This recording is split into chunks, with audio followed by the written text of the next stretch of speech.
Well, the interesting topic that I think about all the time when I look at my customers is what is their ROI on their web site and digital marketing investment?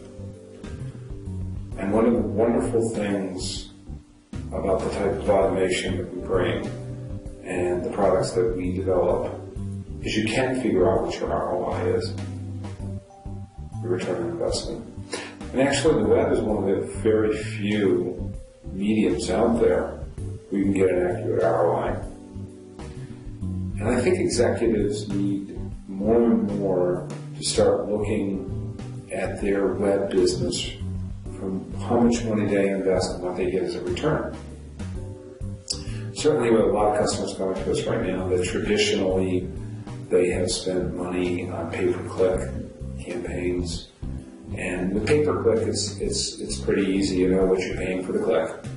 And the person comes in, and Google gives you tremendous tools into what your conversion rates are. And from that, you can see what your average value of the transaction is, especially on an e-commerce site. And you can figure out what your cost of acquisition is. It's a little bit harder when you have something that you can't purchase on the web, but you get the lead from the web.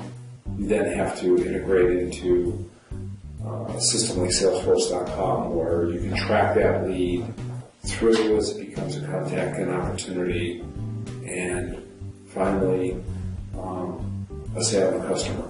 Pay-per-click campaigns have become increasingly expensive. Matter of fact, the competition is on. I've heard people tell me that their clicks have been up in the tens and even hundreds of dollars for a click. Used to get clicks for 25 cents, 50 cents a dollar. It's cheap, it was economical, and a really good way to get somebody to your website. So how do you calculate ROI? Well, I guess the first thing I would look at is what is your bounce rate? If you're doing a marketing campaign and you're paying for people to come into your site, there's different, what is your cost to get someone to your site? And then what percentage of them bounce or only don't go beyond the homepage? And one thing I tell people, you want to increase your ROI, cut your bounce rate down substantially.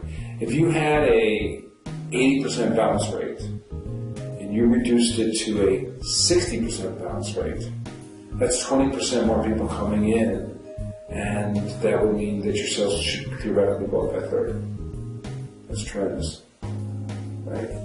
And then the next thing to look at is what percentage of the people coming in from those sources, and Google Analytics will give you this, and obviously marketing platforms like HubSpot and Freedom and some of the other products, Marketo, that we use will give you this. But from what resources and what sources?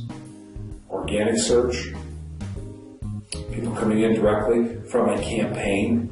That's why you do a landing page to know I'm doing a radio campaign, I'm doing a blog or whatever. These are all points that people come into where you can measure, do they go to the contact form, do they go into my Salesforce or like system, and do they become a customer?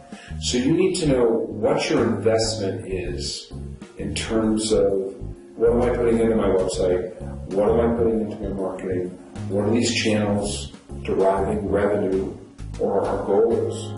What is the value of a contact to you? Let's say, for example, that you get anywhere from, let's say, 15% of your customers or 10% of your customers come in, fill out a contact form.